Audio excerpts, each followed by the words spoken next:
Number 1 Mahakumbh ପାଇଁ ରେଳବାଇ ସ୍ୱତନ୍ତ୍ର ପ୍ରସ୍ତୁତି ସାରା ଦେଶରୁ ଗଡ଼ିବ 13,000 ସ୍ୱତନ୍ତ୍ର ଟ୍ରେନ୍ महाकुंभ ପାଇଁ ରେଳ ବିଭାଗ ପକ୍ଷରୁ ସ୍ୱତନ୍ତ୍ର ପ୍ରସ୍ତୁତି ଶ୍ରଦ୍ଧାଳୁଙ୍କ ପାଇଁ 13,000 ସ୍ୱତନ୍ତ୍ର ଟ୍ରେନ୍ର ବ୍ୟବସ୍ଥା ହୋଇଛି। ଓଡ଼ିଶାରୁ 7ଟି ସ୍ୱତନ୍ତ୍ର ଟ୍ରେନ୍ ଚାଲିବ। ଏଥିପାଇଁ କେନ୍ଦ୍ର ରେଳମନ୍ତ୍ରୀ ଅଶ୍ୱିନୀ ବୈଷ୍ଣବ ପ୍ରୟାଗରାଜର ମହାକୁମ୍ଭ ମେଳା ପାଇଁ କୁମ୍ଭ ୱାର୍ ରୁମ୍ ଉଦ୍ଘାଟନ କରିଛନ୍ତି। ଲକ୍ଷ ଲକ୍ଷ ଶ୍ରଦ୍ଧାଳୁଙ୍କ ନିରାପଦ ଯାତ୍ରା ଓ ଉନ୍ନତ ସେବା ପ୍ରଦାନ କରିବା ରେଲୱେ ୱାର୍ ରୁମ୍ର ମୂଳ ଲକ୍ଷ୍ୟ।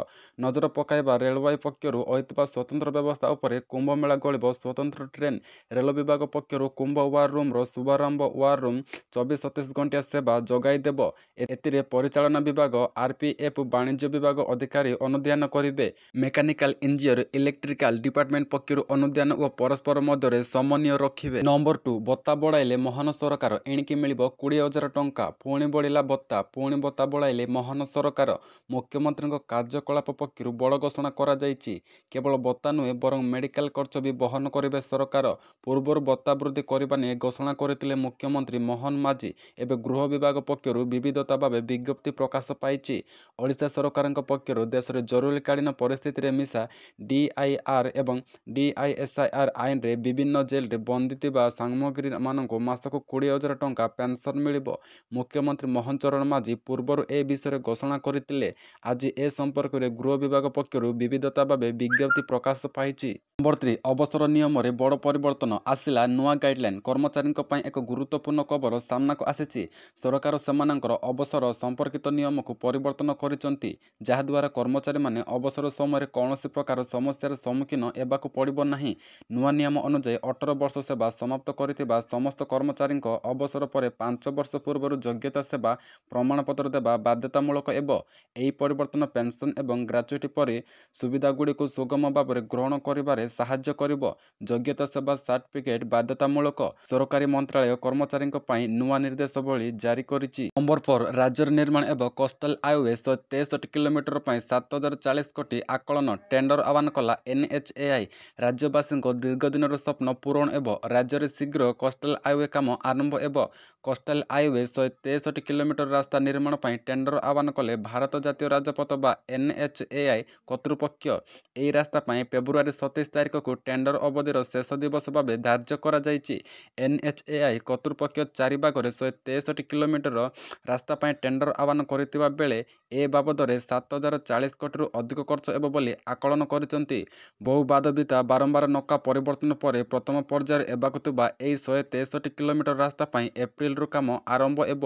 ପୁରୀରୁ କାକଟପୁର 42 କିଲୋମିଟର 4 ଲେନ୍ ବିଶିଷ୍ଟ କୋଷ୍ଟାଲ ହାଇୱେ ନିର୍ମାଣ ବାବଦରେ 1,552.95 କୋଟି ଟଙ୍କା ଖର୍ଚ୍ଚ ହେବ। ନମ୍ବର 5 ମଦ ବନ୍ଦ ନେଇ ମୋହନ ସରକାରଙ୍କ ବଡ଼ ନିଷ୍ପତ୍ତି। ମଦକୁ ନେଇ ସାଧାରଣ ଜନତାଙ୍କଠୁ ଆରମ୍ଭ କରି ବିଧାନସଭା ପର୍ଯ୍ୟନ୍ତ ସବୁଠି ଜୋରଦାର ପ୍ରତିବାଦ ଦେଖିବାକୁ ମିଳୁଛି। ମଦ ବନ୍ଦ ନେଇ ବାରମ୍ବାର ଦାବି ଉଠୁଛି। ଏହାରି ଭିତରେ ମଦକୁ ନେଇ ଏକ ବଡ଼ ଘୋଷଣା କରିଛନ୍ତି ମୋହନ ସରକାର। ରାଜ୍ୟରେ ମଦ ବନ୍ଦ ପ୍ରସଙ୍ଗ ବାରମ୍ବାର ଉଠୁଛି। ରାଜ୍ୟରେ ଅନେକ ଥର ମଦ ବନ୍ଦ ପାଇଁ ଦାବି ହୋଇ ଆସୁଛି। ଏହି ସମୟରେ ମୁଖ୍ୟମନ୍ତ୍ରୀ ଏକ ବଡ଼ ବୟାନ ଦେଇଛନ୍ତି। ସେ କହିଛନ୍ତି ଯେ ରାଜ୍ୟରେ ଧାର୍ମିକ ସହରଗୁଡ଼ିକଠାରେ ଖୁବ୍ ଶୀଘ୍ର ମଦ ନିଷେଧ ଲାଗୁ କରାଯାଇ ପାରିବ, କାରଣ ଏହି ସ୍ଥାନରେ ଏବଂ ସହରଗୁଡ଼ିକର ନିଜସ୍ୱ ମର୍ଯ୍ୟାଦା ଅଛି ଯାହା ଉପରେ ଧ୍ୟାନ ଦେବାକୁ ପଡ଼ିବ। ତେଣୁ ମଦ ନିଷେଧ ଲାଗୁ କରାଯାଇ ପାରିବ।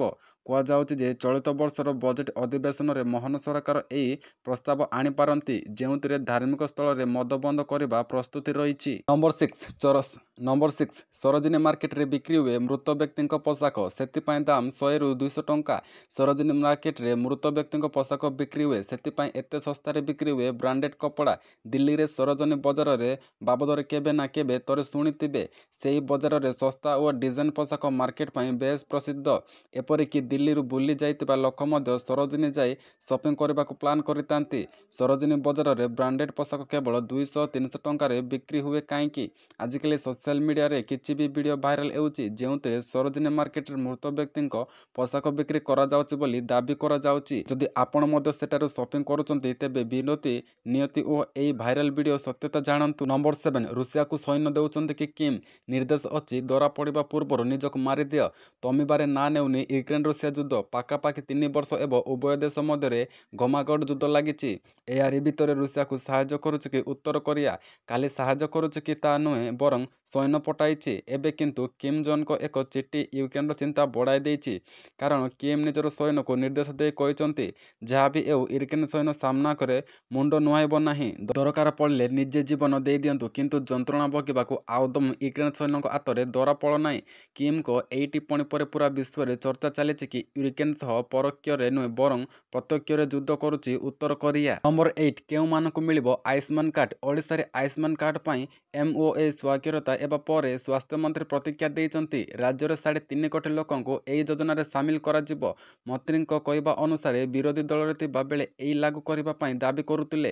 ଏହାସହ ସେ କହିଛନ୍ତି, ସରକାରକୁ ଆସିବା ପରେ ଆମେ ପ୍ରତିଶ୍ରୁତି ପାଳନ କରିଛୁ। ଏହାଦ୍ୱାରା 1.3 କୋଟି ପରିବାରରେ 3.5 କୋଟି ଲୋକ ଉପକୃତ ହେବେ। ଗୋପବନ୍ଧୁ ଜନ ଆରୋଗ୍ୟ ସହିତ ଆୟୁଷ୍ମାନ ଭାରତ ଗୋଟିଏ କାର୍ଡରେ ମିଳିବ। ସାରା ଦେଶରେ ଯିଏ ଯେଉଁଠାରେ ରହିଥିଲେ ମଧ୍ୟ ଏହାର ସୁଯୋଗ ପାଇବେ। ଦେଶର 30,000 ହସ୍ପିଟାଲରେ ଏହି ସୁବିଧା ମିଳିବ ବୋଲି ମନ୍ତ୍ରୀ ମୁକେଶ ମଲ୍ଲିକ କହିଛନ୍ତି।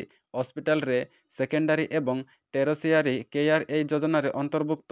ନମ୍ବର 9 ମୁଖ୍ୟମନ୍ତ୍ରୀଙ୍କ ବଡ଼ ଘୋଷଣା, ପ୍ରତି ପଞ୍ଚାୟତରେ ହେବ ଆୟୁଷ୍ମାନ ଭାରତ ମନ୍ଦିର। ଖୁବ୍ ଶୀଘ୍ର ଓଡ଼ିଶାରେ ଲାଗୁ ହେବ ଆୟୁଷ୍ମାନ ଭାରତ ଯୋଜନା। ଆୟୁଷ୍ମାନ ଭାରତ ଓ ଗୋପବନ୍ଧୁ ଜନ ଆରୋଗ୍ୟ ଯୋଜନା ଲାଗୁ ହେବ। ଜାତୀୟ ସ୍ୱାସ୍ଥ୍ୟ କର୍ତ୍ତୃପକ୍ଷଙ୍କ ସହ ରାଜ୍ୟ ସରକାର MOU ସ୍ୱାକ୍ଷର ହୋଇଛି। କେନ୍ଦ୍ର ସ୍ୱାସ୍ଥ୍ୟମନ୍ତ୍ରୀ JP ନଡ୍ଡା, କେନ୍ଦ୍ରମନ୍ତ୍ରୀ ଧର୍ମେନ୍ଦ୍ର ପ୍ରଧାନ, ଜୁଏଲ୍ସ ଓରାମ, ଅଶ୍ୱିନୀ ବୈଷ୍ଣବ, ମୁଖ୍ୟମନ୍ତ୍ରୀ ମୋହନ ଚରଣ ମାଝୀ, ଉପମୁଖ୍ୟମନ୍ତ୍ରୀ କନକ ବର୍ଦ୍ଧନ ସିଂହଦେଓ ଓ ସ୍ୱାସ୍ଥ୍ୟମନ୍ତ୍ରୀ ମୁକେଶ ମଲ୍ଲିକ ଉପସ୍ଥିତିରେ MOU ସ୍ୱାକ୍ଷରତା ହୋଇଛି। ମୁଖ୍ୟମନ୍ତ୍ରୀ ମୋହନ ଚରଣ ମାଝୀ କହିଛନ୍ତି, ଆୟୁଷ୍ମାନ ଭାରତ ଓ ଗୋପବନ୍ଧୁ ଜନ ଆରୋଗ୍ୟ ଯୋଜନା ପାଇଁ MOU ସ୍ୱାକ୍ଷରତା ହୋଇଛି। ରାଜ୍ୟବାସୀଙ୍କ ପାଇଁ ଆଜି ଖୁସିର ଦିନ। ଓଡ଼ିଶା ପାଇଁ ଆଜି ଐତିହାସିକ ଦିନ। ଓଡ଼ିଶାରେ ବୈପ୍ଳବିକ ପରିବର୍ତ୍ତନ ଆସିବ। ନମ୍ବର 10 ଅଫିସରେ ମାତାଲା ଆର୍ଆଇ କହୁଛନ୍ତି, ମୋଦି ମୋର ଫ୍ରେଣ୍ଡ, ଚାହିଁଲେ ପ୍ରଧାନମନ୍ତ୍ରୀ ହୋଇଯିବି। ଅଦିନିଆ ବର୍ଷା ଯୋଗୁଁ ପୁରୀ ଜିଲ୍ଲାରେ ବ୍ୟାପକ କ୍ଷୟକ୍ଷତି ଘଟିଛି। କ୍ଷତିପୂରଣ ପାଇବା ପାଇଁ ଚାଷୀମାନେ ନାନା ହଇରାଣ ହରକତ ହେଉଛନ୍ତି। ଏପରିସ୍ଥିତିରେ ଗୋପ ତହସିଲ ଅଧୀନ ବଙ୍ଗାଲ ପଞ୍ଚାୟତ ବଲାଙ୍ଗ ରାଜସ୍ୱ ନିରୀକ୍ଷକ ମସଲା ପ୍ରଧାନ ଅଫିସରେ ନାହାନ୍ତି। ମଧ୍ୟାହ୍ନରେ ମାତାଲା ଅବସ୍ଥା ପରେ ଅଫିସ ଆଗରେ ଠିଆ ହୋଇ କହୁଛନ୍ତି, ମୋଦି ମୋର ଫ୍ରେଣ୍ଡ, ମୁଁ ଆଜି ଚାହିଁଲେ ପ୍ରଧାନମନ୍ତ୍ରୀ ହୋଇଯିବି। ଏମିତି କେତେଜଣ ବାଚାଳକ କରି ଚାଲିଛନ୍ତି, ଯାହାର ଭିଡ଼ିଓ ଏବେ ସୋଶାଲ ମିଡ଼ିଆରେ ଭାଇରାଲ ହେବାରେ ଲାଗିଛି। ଖଜଣା ଦେଇ ପାଉଁଠି କାଟିଲେ ଚାଷୀମାନେ ଫସଲ କ୍ଷତିପୂରଣ ପାଇବେ ଆବେଦନ କରିବେ। ହେଲେ ଦୁର୍ଭାଗ୍ୟ ବିଷୟରେ ବଲାଙ୍ଗ ଆର୍ଆଇ ଅଫିସରେ ନାହାନ୍ତି। ତେଣୁ ଚାଷୀମାନେ ପଟ୍ଟା ଓ ପାଉଁଠି ଧରି ଆର୍ଆଇ ଅଫିସ ଆଗରେ ଦୀର୍ଘ ସମୟ ଧରି ଛିଡ଼ା ହୋଇଥିଲେ।